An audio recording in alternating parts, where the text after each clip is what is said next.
jump to another thing.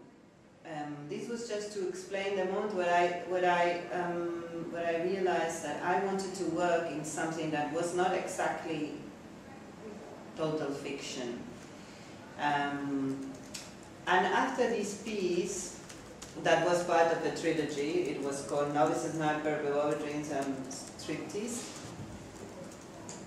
I started to work, in Novice Sniper, that's another piece, I started to write based on the biographies of the actors. So somehow I started to include reality in another way, in the way that the performers were, in a way, using part of their own biographies. I was using part of their own biographies to write the piece. And there were moments like, I'm looking for the photo of one of the actors, where, for example, an actor would talk about his tattoos, the story of his tattoos, and it was the real tattoos of this actor.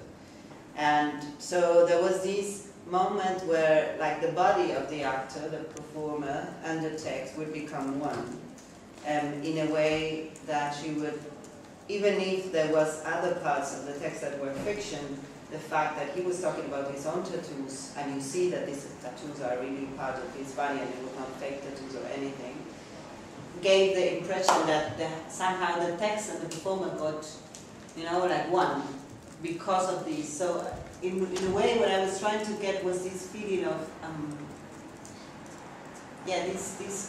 creating this kind of authenticity, like to have the feeling that this is, that there is something more between the text and the performer that is not exactly representation, like a character. There is something, there are other relationships that you can create between the performer and the text.